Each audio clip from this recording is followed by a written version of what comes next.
I'm Ching. I'm co-founder of Piktochart. We're a web application that helps people to make infographics real easy. We're based in Penang. How do you think events like Startup Rights actually play into the whole ecosystem? It's really important because you can see the amount of networking that's happening right now, and all these people are, they're going to be like next co-founders of like really big companies, and they met through events like this. So attending events and getting inspired and also learning from each other about what works, what doesn't is also really helpful. What's your message to people who just want to watch? People out here, what's your message? I would say go do it, be brave, be courageous, and have fun while you're doing it. Please make sure that you pick something that you actually really, really love doing. How do people get in touch with you? I have my Twitter, although honestly I don't use it that much. You can try my email, which is no guess, it's just iching@piktochart.com. Ladies and gentlemen, please give a big round of applause to Ching!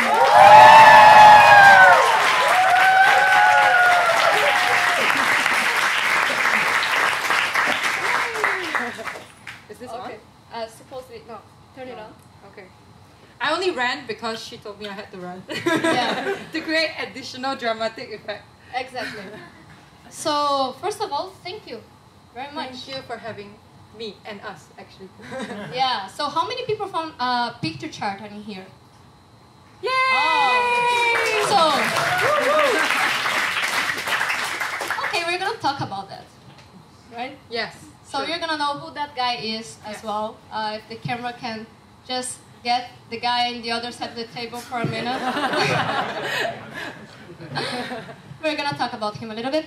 So, Ching, thank you for coming here. But I know, so everyone in here, you should know already, she's the co-founder and CEO of Piktochart, which basically, in my definition, like infographics and beautiful information made easy for everyone. It's a kick-ass company. They have over 800,000 users already, and they've grown global to many markets such as the US and Brazil, and she's gonna talk more about that. But for this introduction, I just want to let you know the basics that this girl and her team, they are a rock star and a great example of entrepreneurship in Malaysia. So, but Ching, how do you introduce yourself to a crowd that doesn't know you? I'm a girl from Penang. Okay, and when did you decide to become an entrepreneur? So I actually have my ex-colleagues here. You want to wave? We were all in P&G for, what year was that actually? I don't know, like 2 years ago basically. And I came from a background in psychology as well, so I'm like complete mixed up like person. I did psychology, and then when I came back in Malaysia, I didn't know what I wanted to do, so I joined an investment bank. I went to CIMB. I did that for 3 months, and then I quit because I thought that wasn't me. Then I wanted to try out marketing, so the best place for me was to go into an FMCG place, so I joined P&G. I did like media there for 15 months actually, to be precise. And then I also decided that wasn't for me. I wanted something that was like fast moving. I wanted something that I could feel like that we have a lot more control over. So then I went back to Penang, and that's why you see every time I say Penang, maybe everybody should go like, yeah! So yeah, first we went back to Penang, and Yeah! wow, this is an attentive audience. And when I say we, it was because at that time he was my boyfriend, so Andrea can and he's a developer as well. So we were both in KL, and then we went back to Penang. I'm going to try to avoid to say that word now. Yeah, I think just in the first time is okay. And then we started a web design company because we didn't know what to do. And at the time, we also saw that infographics were on the rise in the US. So we started like Googling whether there was a tool out there that could do, basically I'm not a designer, I don't know Illustrator. I tried Photoshop for 6 months, I failed miserably, I still have evidence of my failures somewhere. And so I just thought, Andrea was like, hey, this idea is really, really gonna work, like we have to try this out. He said, I'll give you a lot of reasons why I don't think we should do it, but we did it anyway. So we went first to China Accelerator, which is like a Techstars accelerator thing. We chose China for some strange reasons. We thought it was going to be a booming market, and we thought talent there was going to be great.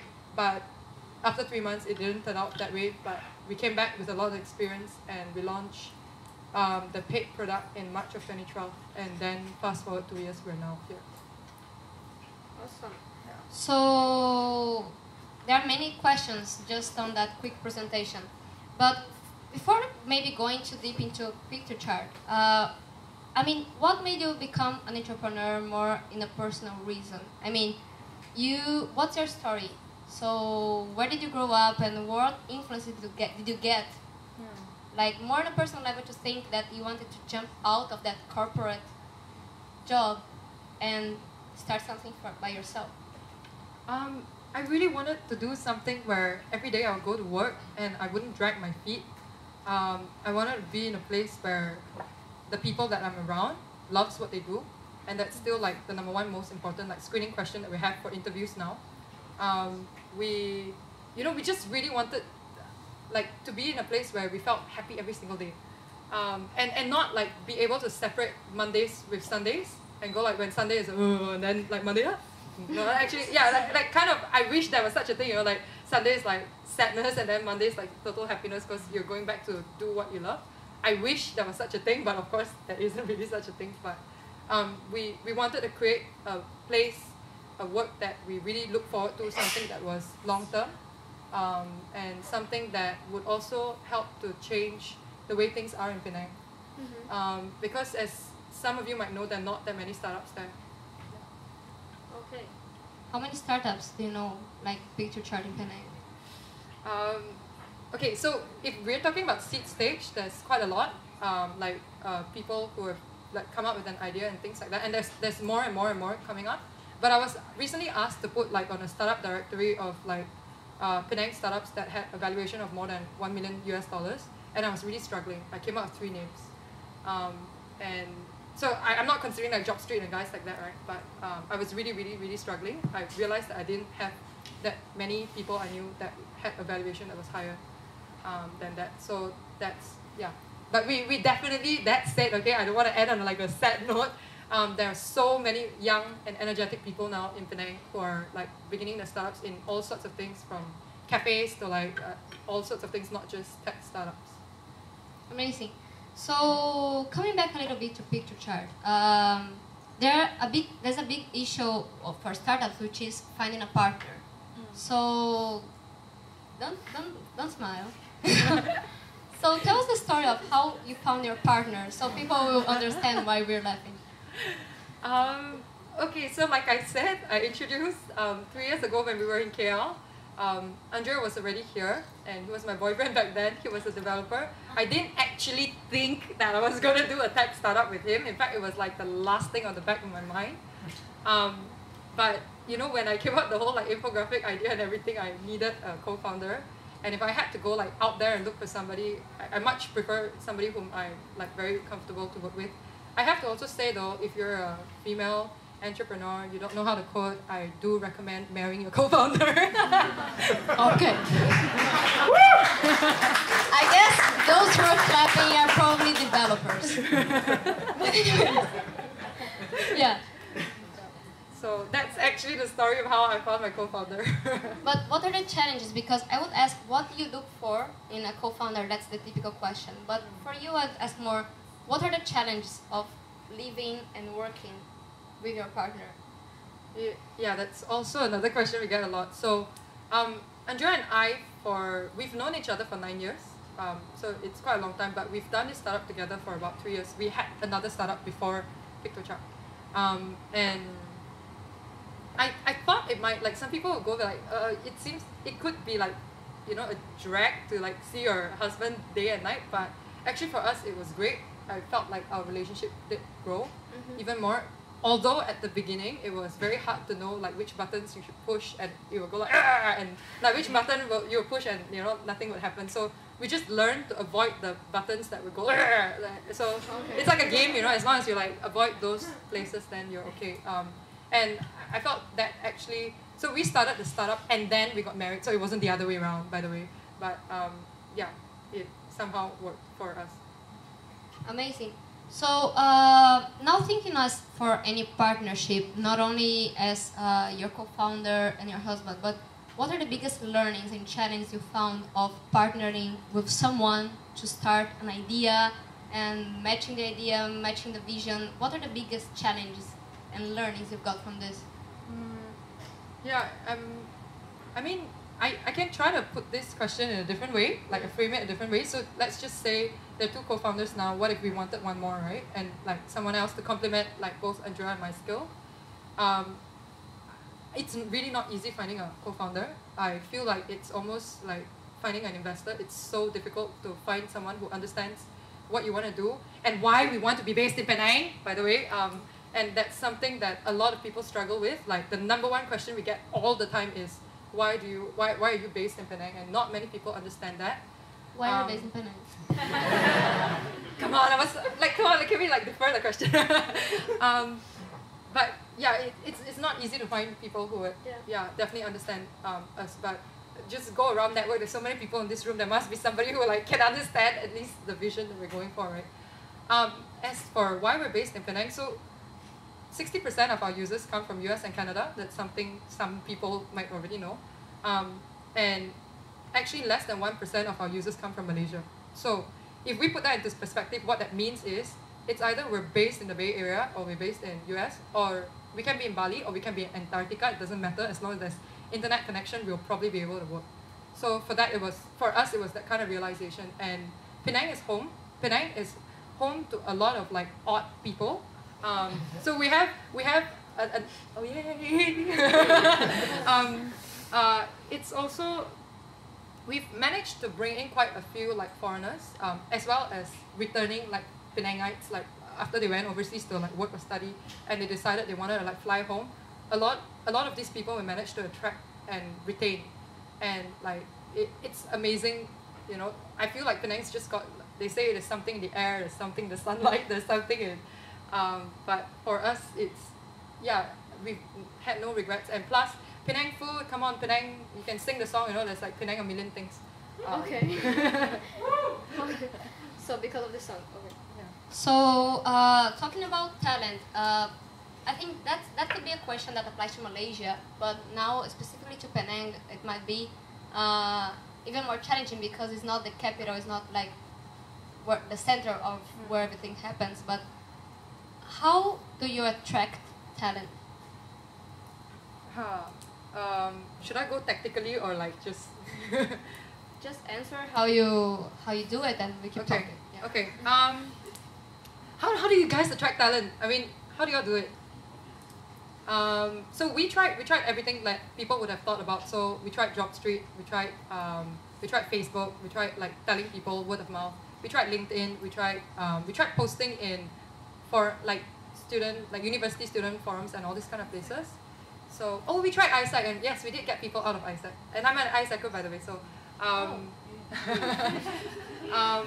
so we tried many different things, and then at the very end we also tried the recruiters. But I don't think it matters which channel we go down, because at the end of the day, as long as we can get to as many like quality people as possible, then go for it, whichever channel that is. It doesn't matter whether it came through a headhunter or it came through a word of mouth, because we're essentially looking at the people themselves and not how they came in to Piktochart. So to be honest, I can tell you this very honestly, we did get people through JobStreet, we did get people through word of mouth, we did get people through social media, we did get people through all sorts of places. But in the sense of convincing people in a very early stage, if we can go back to 2012, hey, join my startup, I have the biggest salary in the world, and it's gonna be awesome. How do you convince people to start working with you when you're very on the early stage? I want to say luck and serendipity. We got our two earliest designers who are now still our designers, and they were the first two key people that we hired. And at the time, because we didn't have an office, so obviously like what every other startup does, we find a garage somewhere. Not a garage, because sorry, it's not America. We found a warehouse. Okay, we found a warehouse. It was my cousin's factory. Believe it or not, in Penang there's a lot of factories. So there was like this attic that was unused. It was like full of, furniture, all that kind of stuff. So we just cleared the entire place. It was about 500 square feet, maybe 400. I don't know. It's small, and we had interviews there. And we told people, yeah, we're going to start this new company. It's called, at the time, it's called Yet Another Studio. That's the web design company. They've never heard of us. They have no idea like why is a factory running a web design studio. They have no idea, but they basically, I did ask them, I said like, I'm sure at that time most of you went for other interviews, right? So why do you all come? And one girl said something interesting. She said that the other places seemed even dodgier than us. So I was like, whoa, like okay, we're actually at good standing, like being in a factory.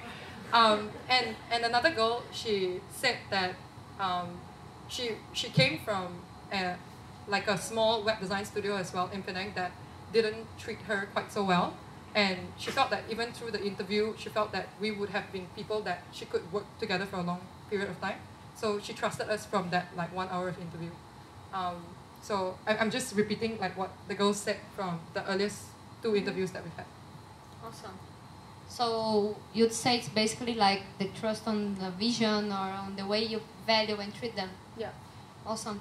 And I've seen you define yourself as a CEO, which stands for Chief Email Officer. Yeah. Why? So again, I don't know what other CEOs do out there, but I really want to know. For me, I feel like I deal with emails all the time. I deal with people too, but I deal with emails most of the time. In every department there is always an email going out, and because our users are mainly based in US, so when we're trying to forge partnerships, it always starts with an email, which means after a couple of emails, then you get one, Google Hangout. Yay! So it's, yeah, for us, the work that I do is always with emails. Perfect. And talking about markets, because we talked about that with Kylie as well, and it's a very common question. I'll give you the example of Latin America. In there, we have many tiny countries, and usually the startups do not focus on local market because it's very complicated grabbing many tiny markets, and they just go for the global one. So, but many companies in Malaysia, some of them like Sales.com, they focus on local markets, some focus on global market. Yeah. How did you make the decision to go for US and Canada? We didn't make a conscious decision. Let me tell you what I had in my mind when I saw the idea. So what I thought was this app would probably make money while I'm sleeping. So when I say that, it's kind of literally true, because we sleep during the US time zone, and the US time zone, that's time when the money ka-ching comes in. So, but that wasn't precisely how we targeted it. We didn't like set up Piktochart and go like, okay, it's gonna make money, and that's why we did it. But the way we saw it was, I don't know, I'm somehow a lot more inspired if I could think about like an infographic app design tool or whatever people want to call it for the entire world rather than for Malaysia. So like from day one, we knew that Malaysia was maybe going to catch up to it after 3 to 5 years, like how Prezi took about 3 to 5 years to come here. We thought the similar trend would happen, so we did not focus on Malaysia from day one. And we made sure that whatever language that we use, the designs that we use were tested for the American market more than for the Malaysian market. But how do you relate to that according to what do investors say from your experience, and now thinking of other startups as well, who might be deciding their markets, their focus? What would you advise to them if they are looking for investment or angels or whatever? Yeah, I definitely think that being a startup with a global focus and you're based in Malaysia, it's so hard to get money. I know it sounded weird, but let me tell you, this is why, I don't know what Kali said, but I think he will say something similar. So the investors in Asia are too conservative to take and invest, like to put money in you when your market is based in US, but you're based here in Malaysia. So they're not comfortable with that. Okay, then let's look at the US investors, right? So they'll be saying, hey, you have a US market, but wait, you're not actually in the office when I need to talk to you. So they don't like that either. So it kind of leaves us in the middle of like nowhere. So we can only get money from the investors who think forward here in both Asia and US, and that's not a very big pool of them. But there are. So again, Kylie's one of them, but there are. Okay. And tell your story of investment, because I'm going to ask this question again. We didn't get it. How many people in here actually are founders of a startup? Raise your hands. Okay. And who of you are working in a technology media company? And who of you don't know what you're doing? Okay. Daniel. No, it's just to see like, but when you go for an investor, how was your personal experience? I mean, when did you decide going for an investment? Because we have the lean fashion, right? We was strapping and then whatever. When do you think is the best moment to go for investment from your own experiences? How did you build Piktochart, and what would you recommend from your experience? Okay. Very frankly, I'm trying to work that out myself. I wish there was a formula I could calculate to tell me when we needed the investment for Piktochart. I frankly don't know, but I can say this, that we have been around, we launched in March 2012. We've been profitable since June of 2012. So basically we managed to like pay everything and then still have like money left over from June 2 years ago. And we've not taken any external funding apart from Cradles, CIP 500, and we're really still trying to figure out. So like 1 year ago we said, okay, let's take funding because now we're gonna like build a super amount of like developers, and we had 10 last year. So we're like, we're gonna from 10 we're gonna grow to, I don't know, like 20 in a year. That didn't happen because we, at the back of our head, we kept thinking, let's do this the 37 Signals way. I don't know if you all know them, but we're big fans of what they do. They are extremely lean. They make, I'm not sure how much they make, but I heard it's about like $100 million, right? Or at least close to that. And they have 50 head count. Imagine how much cash goes into the pocket, right? We really admire that. And Jason Fried, whatever his name is one of the only guys in the world, I think, of startup that actually says, grow as slow as you can.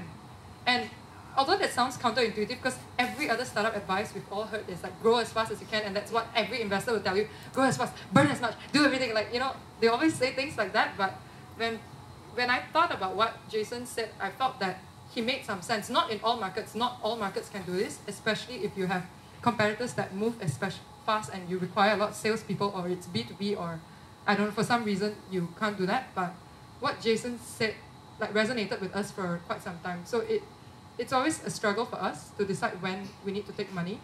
But I guess it goes with the projection. So if we want like to make $5 million, we'll probably need, let's say, $2.5 million in order to get there. Then that's when we go out and fundraise. So it's based on how fast we think we can grow and having a really solid plan of how to get there. Awesome. And advancing a little bit on that, what's your definition of success? Like success itself? And after that, what's your vision of success to Piktochart? Where do you want to take it? Success? Oh, this is all tough. Okay, this is just my personal opinion, right? So I can say whatever I want. That's why you are in yeah, okay. Because I feel like a lot of people are very driven materially, but at Piktochart we actually have even a screening process to try to check whether people are extremely materially driven for a few reasons. Because if you're in Piktochart for cash, it's extremely easy for anybody in the world at all to offer you a job in Australia that pays like 5 times more. And that has happened before. And it's too easy, we felt, that for people to leave that way. So for us, we kind of define success based on whether every day we're going into the office to do something that we love or like, and also by how much of impact we feel that we're giving back to the users. So we were trying to come up with a new vision statement for Piktochart, and we were struggling with that because we were like, what is it exactly? So we started coming out with like, we're enabling people to make information beautiful, but we're like, that's not really inspiring. So like we kept trying at it, because at the end of the day, we all knew that we were making an impact in the worlds of the people who Illustrator and Photoshop have no place. So if you don't know Illustrator and Photoshop, you are the kind of person that we are trying to impact right now, so that you can create stuff that looks really good without your designers. And each and every person of Piktochart has to believe that success to them means those people, it's like you're saving the people from Illustrator and Photoshop. So. Okay. Don't let Illustrator listen to that. So I guess you know a lot about user experience, and many people here might be interested in that because UX is part of every startup conversation and planning. So, what are your main learnings that you could maybe share and could maybe be applied into other startups? What makes UX amazing? Again, I wish I had like a projector here and I could like take a time machine, show you all what Piktochart looked like 2 years ago. It was so bad. It was so bad. It was square buttons everywhere, and the colors were like bright orange and bright yellow, actually, not even bright orange. Okay, imagine it's bright yellow against grey. Bad, very bad. The first version of Piktochart was not good at all. Like even our designers didn't have enough experience. We took time to grow. It's always important to listen to your users, and I would say like as much as possible, like accommodate a lot of those feedback that makes sense.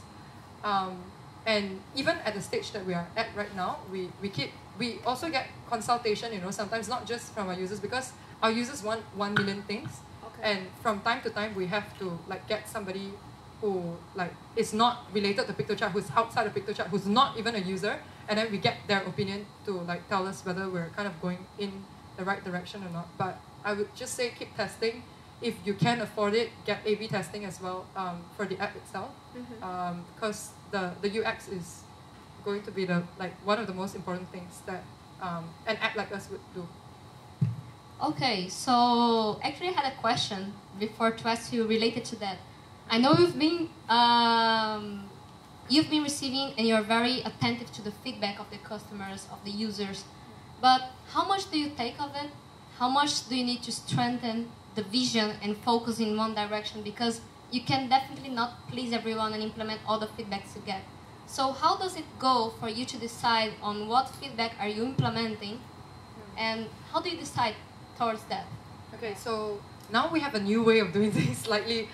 Previously, it was more like we'll all like kind of discuss together and then bilibala, like especially if there's no data to support it, and usually you don't have that much of data if you're going to do a major pivot. And now we kind of go with like each of the teams. So we have like front-end development team and then back-end development team and the UX, UI, and each of them have a mission that they are currently moving towards. So all of the features and everything that they're pushing out is going out towards that. So for the ARS, what was it again? Automated, reliable, and scalable, was it? So like, so the back end then, whatever they're working on, they would have to make sure that it's like very, very related to making Piktochart as automated, as reliable, and as scalable as possible. So they all came out with mission statements and they selected the features that fit that particular module or title, and then they move towards it. And when that ARS becomes, by the way, it's pronounced as Rs. And when ARS isn't relevant anymore, then they move forward and they create a new one, and then whatever features that kind of fall through that, they again pick that up and work on it. So, yeah. Okay, so that's how you define what you focus on. Yeah. And let's go to a not so technical issue right now, which is basically, what is the biggest, awfully bad failure you've been through, and what did you learn from it? Okay, this is, I would have hesitated to talk about this like just 6 months ago. Oh yeah. But it's getting now, interesting. Yeah, now it's okay. So Piktochart went off Google for 2 complete months. We had a manual spam action. Until today, we still have no idea how it happened or what happened, but what we knew was that there was a huge amount of backlinks that were coming to Piktochart and it was spammy. Basically, so how this happens, right, is if we hired an SEO agency that's based in India to buy a lot of backlinks for us, and then Google found out about that and then Google penalized us. But that wasn't what we did, so we didn't buy those backlinks, so who did? We don't know. Through a lot of connections and, like getting several other people, like pinging, literally going to Mac Cuts directly to ping them for help because we're like, we are so innocent in this, we didn't do any of this. We finally got off the penalty, but it was such a scary experience for us for 2 months. So before then, we didn't have an SEO person. We didn't have a dedicated in-house SEO person. We realized how important that was. So in that 2 months, I learned up so much of crap about SEO, from every single tool I can imagine. And it was just such a bad period. It was so demotivating. Imagine it's like, it's kind of like not, if it's a shop, right? If we were a restaurant, it's kind of like you don't have your shop anymore. Now you do delivery service. Like it's really tough for us.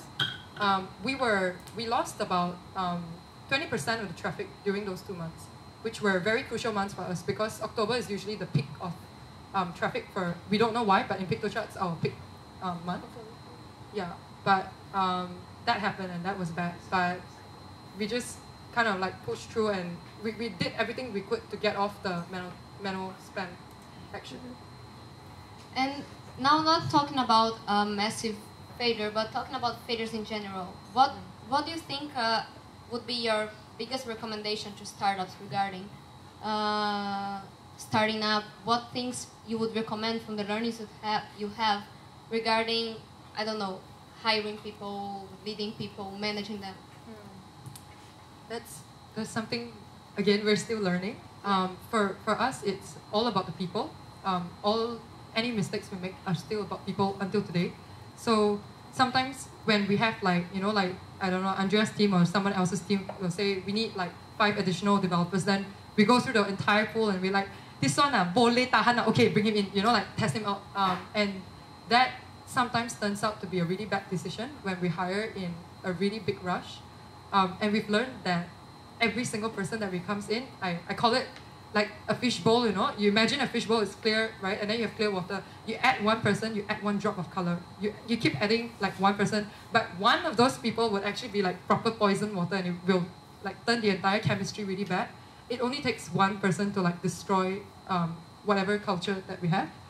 So if that person goes in, don't worry. The first thing you do is to like try to remove that person, although I would say that it's the whole like hiring startup culture that goes on that we're still learning with, and that's the biggest part of the learning that we are still going through right now. Awesome. Okay, and I've seen that actually you have other companies trying to do the same thing Piktochart is doing. Yeah. How do you face competition and how do you address this environment? What strategy do you have either to beat them, or how is it competition in your industry? So we're not so competitive compared to like quite a number of industries. We have, I want to say 3 to 4 main competitors. The good thing is that we're all kind of like very focused on one area. So we're extremely focused on design and trying to make your infographics look as good as those that came out of Illustrator. And our competitors seem very focused on data. So like, and also the other thing is geographic location wise, our biggest competitor and us right now, they kind of own Europe because of their design, and we own US because of our design. So like there's a good separation there. But obviously there are more and more competitors coming up. So the most important thing is customer support, believe it or not. Customer support does determine how loyal people can be. But of course, just keep building whatever we're doing. So we look at what our competitors are doing, but we don't try to like chase after whatever features they've launched or yeah. Good. So we're almost on time to ask questions from the floor, but I would like to have your opinion on community before. So this girl, she organizes many events like this one to bring people together, motivate them, and foster entrepreneurship. So I know she's very much into supporting the ecosystem just by the way she accepted coming here as well. And this is a question we also asked Kylie in the first event, which is, you've been to Silicon Valley, and we know we have many initiatives to bring Silicon Valley home. What are the things you would bring from Silicon Valley to Malaysia? Yeah, again, I don't know how many people said this, but what I found like was the stark difference between Silicon Valley and here was how people were so collaborative in terms of helping each other. So I'm not just talking about like events like that where people come and talk and mentorship and then money and funding and advice and whatever, but I'm also talking about like SaaS apps, right? Getting together and bundling themselves up to sell to their customers and they cross promote. So that's actual business sense. I can give even more examples of that. So if you're familiar with like SEO Moz, so they're like the largest SEO management tool. Yes. They have like this perks page, right? That basically almost acts like an app sumo, and it's like they basically just cross promote each other all the time. And they have that kind of scale, because if you imagine Moz partnering with MailChimp, partnering with like everything that's like the biggest in their field, it's huge momentum for them.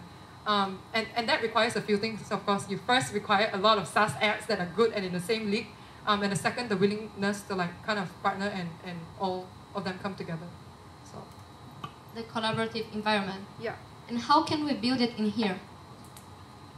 All of you!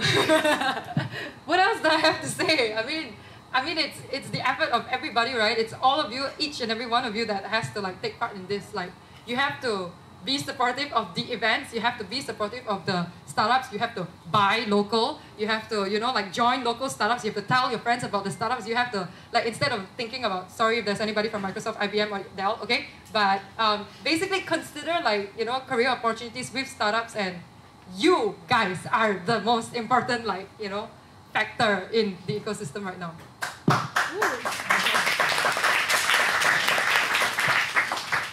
So, is there anyone tweeting that? I'm gonna beat you guys. Just so you know. So, that's very cool. And there's another observation I like to give, which is like, before asking about the challenge of being an entrepreneur here and how did you overcome it, I don't know if you guys noticed, but she's a girl. And that's actually not, let's be true, that's not common, in, especially in tech industry, in a leadership position, being a founder in technology. It's like you're getting more niche every time. And we know there are challenges to address besides just, I hate victimizing girls and saying like, oh, what, we know there is a challenge to address. So what were the challenges you faced, and how do you face it, the fact of being a woman in such an industry? I can relate to one recent experience. This just happened this year in Singapore. I attended an event, and out of 100 attendees, I was one of the 2 women there. 1 out of 2 in 100. It was, to be honest though, I actually thought that it actually worked to our favor, because imagine like, it's a room full of guys, right? You're a girl, it's easy for you to like go up and like talk to anybody, because it almost feels like you, I don't know how to say it, but you almost stand up. And this sentiment is actually echoed by somebody whom I quite respect. Her name is Tomoko Namda. She's the founder of DNA, correct? Yeah, in Japan. Somebody who like, I listened to one of her talks, and she basically grew the company that's in Japan to like, and she's also a female co-founder in Japan, by the way. That's even rarer than, you know, like in anywhere else. And she said the same thing. She said, being a woman, you should be even happier, because in a way you're getting a lot of attention. And it's honestly true that I've had like press interviews and things like that just because I'm being a like female co-founder. So to be honest, additional press. Okay. That's a very nice point of view. Different one. And how many female founders, I mean, in the level of Piktochart do you know here in Malaysia? Counting. I don't know, how many do you put up? About 8? Yeah, I would say less than 10, the ones that I know. Yeah, less than 10. Mm-hmm. Is it any different from the US? Yeah, it is. In the US, there are a lot more, but although we just came back from South by Southwest, you know, which is like a large conference. Actually, it's the largest one. I saw a huge amount of females, a huge amount of women. Like I didn't even feel, you know, out of place in any one of the like places that I went. But I did find out something, though, that those women especially the ones that I've talked to, they were not founders, so they were like working in marketing or working something in a startup. But still, like the female-male ratio was actually pretty good. Awesome. And last, how important is it networking to get your startup growing in Malaysia? I mean, having the contacts. I would say for every startup, it's important, regardless of your geographical location. Yep. For us, it was super important to network outside of Malaysia. So like having contacts, and that's why, especially for this year, because we're growing like partnerships, and we're spending a lot of trips going back to like US, Japan, and all the different countries that we're concentrating on. So it's super important. Awesome. And how do you recommend, what activities do you recommend to get people whoever is founding a startup, how can you get into the ecosystem and hack it and understand who are the key players you got to know?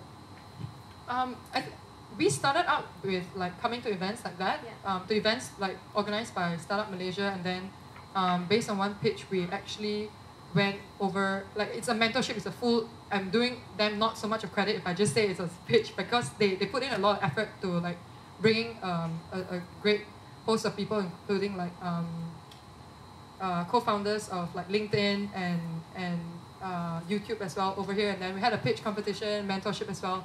They flew us over to Silicon Valley, and we were hosted by Unolo there. So that was the first step that we had in US, and I thought it was important because by going through a structured program in the US, we actually got the introductions really easy. From there, all we had to do was keep building on our relationships, and from each introduction, every day that we spent in US was like, I didn't know how to say it, but it feels like it multiplies, you know. So if you go there, usually with one meeting, you usually leave US with like at least 5. Like it multiplies so quickly because people will keep introducing you to one another. But the help the first time when we got there, as in a structured program, was really, really helpful. And then the second trip we went there, we obviously try to like do it yourself, which still worked at a certain stage and level. It would be easier to get companies meetings, like even with Salesforce and guys like that, as long as we pitch to the correct people. Awesome. And how do you get to focus on US market from here? How do you train your talent, your people to understand that market? When are they mostly from Malaysia or foreigners? So Yeah. basically, how do you train your people to focus on US market? We have 22 people now. 7 are foreigners, but the rest are all local Penangites. And how do we train them? I don't know how we train them. We just like, you know, all of our personas and everything that we draw on the wall, they're always like, sorry to say this, but white people. That's because it's the reality. Those are the people who are using it. And yeah, I mean, we whenever we read out like any sort of like case studies, they know it perfectly well. The user testing, you know, like you record videos of your like screencast experience, they know that the users speak in an American accent, and like their expectations of design and what they want out of infographic is entirely different. So we expose them as much as possible to what the users are actually saying in their own natural language. So it's nothing more than being very user focused, understanding the avatar, Yeah. and being in their skin, in Yeah. their shoes. Yeah. Awesome. So, thank you very much from my side. I would like to know if there are any questions from the floor. Now I'm the mic runner.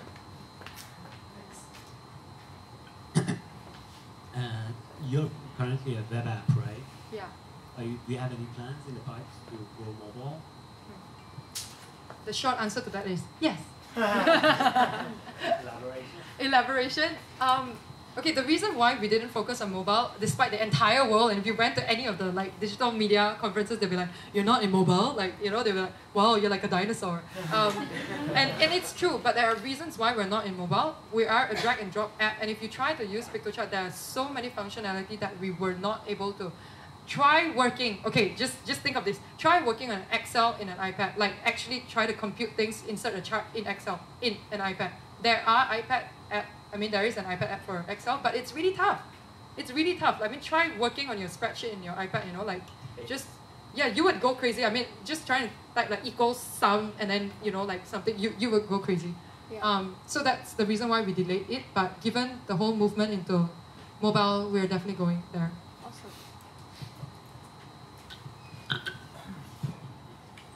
All right, so you guys are based in Malaysia, and most of your customers, your initial customers, are from the US.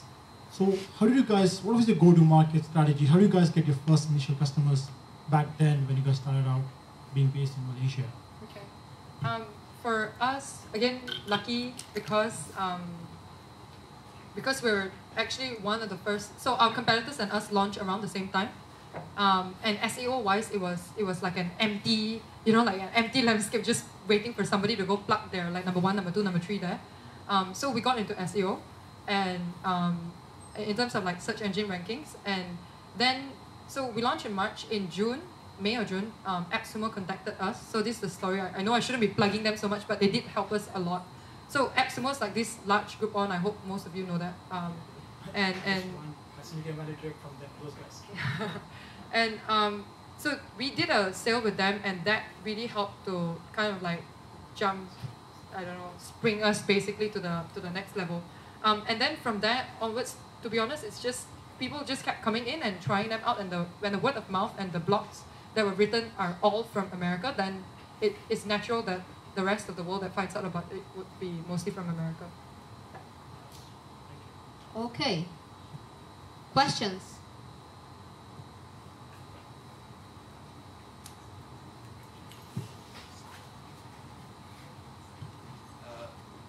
Hello. So what's your vision with like Piktochart? Are you gonna stick with like this infographics, or are you gonna like move on to like websites or anything else? And what's your biggest traffic source now? Okay. And why? Wouldn't you want to know? Wouldn't I want to know? Like, you know, like where, like what's the next money-making thing for, or next user-pleasing thing actually? Because whatever pleases the users usually makes money anyway in the end. We think that some form of animation is going to be really important, and data APIs as well. So basically, the ability to connect with multiple like data sources and then being able to create infographics automatically. And that is also from what we have observed and also what some of the users have been requesting. And then, yeah, sorry, so that was the first question. The second one was, where's the biggest traffic source, was it? Yeah. It's still search engine rankings. That's not, yeah, we spend less than 5% of our revenue on advertising every year. So like almost not much comes in from Facebook ads or anything like that. Amazing. Questions? Anyone from behind the crowd? Oh, I'm sorry. Oh, come on. That's gonna be tough. This is a planted question, so what the hell? Wow. If you had a chance to become a serial entrepreneur and do something else totally different and do it all over again, what would you change from what you've done for Piktochart?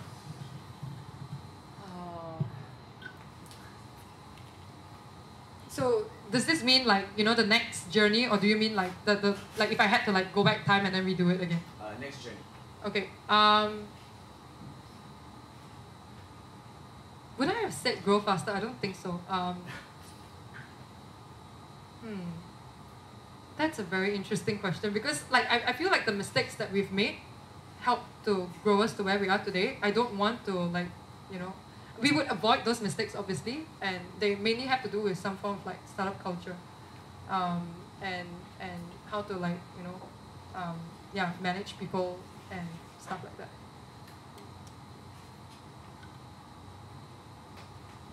Questions? So I have one more question actually. Sorry guys, I'm monopolizing the mic. But what do you think would be the fastest way to educate entrepreneurs? How can entrepreneurs learn how to be entrepreneurs? Yeah, you definitely have to start it. I mean, I can't think of any other way. I'm a product of an accelerator, so I have to say that the accelerator process did help me quite a lot. The first time especially. After that, I don't think you need to go an accelerator second time.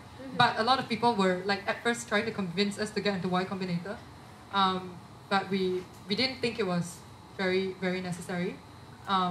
But I do, okay, the accelerators are great for one thing, not because of like, I don't know like what kind of like classes we attend, because we did attend classes back in the China Accelerator, but the networks that helped us to like get there really quickly was invaluable. And the second thing was, being an accelerator, you had a deadline. So when you're not an accelerator, you don't have a deadline. You can do things whenever you want. And I felt that also helped us quite a lot. Amazing. And what are the key players like accelerators you would recommend here in Malaysia for entrepreneurs from here? Okay, can I get someone else to answer that question? Because we didn't attend an accelerator here. I don't know who wants to answer this question, because there are quite a few people here who are like very familiar with accelerators. Yeah, that's government programs like 1337. We have Med Accelerator. Yeah. We can talk about it later. I just wanted to know from your point of view and experience. There's a lot though, and I would like actually recommend. Yeah, definitely. And around Southeast Asia, you also have many options like JFDI and yeah. Awesome. So, last chance and last call for questions to Ching. So with that, thank you. Question? Okay, you're out of the deadline, you know. I must think twice if I'm giving you the mic. All right. We've been talking about the American market for the last hour. What made you don't want to go to Europe or the Australian market? We have Australia. Australia is actually one of our, obviously, being an English-speaking country, it's definitely on our top list of top 10 countries of traffic that's coming in. Australia didn't feel very, very sizable, just because we're a B2C SaaS product. If we were a B2B SaaS product, then Australia might have made sense, because then we could go in and sell to like agencies and really big companies there. In terms of Europe, we try, but like I said, we have a competitor there that is very strong in Europe. They're based in Europe. And the other thing was that we realized that the design and the aesthetics of what people wanted in Europe were very different from what we are offering currently. So to enter the European market basically means like stripped down design and like extreme minimalist stuff, which we currently are not so geared towards. Amazing. So, ladies and gentlemen, please, another big round of applause of thank you to Ching.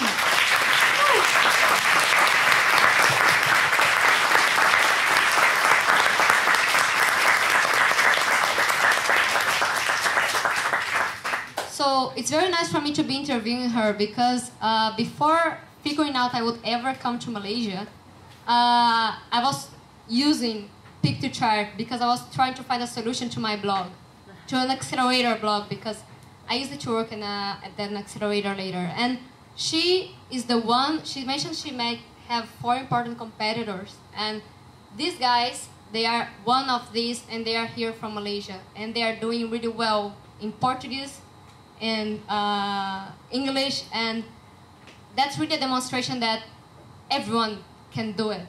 I mean, it's not that, oh, if she did it, everyone can do it. It's like, really, it's a matter of having the attitude and starting up your company here. So I guess you could get a lot from Ching this time. And thank you very much. See you on the next event.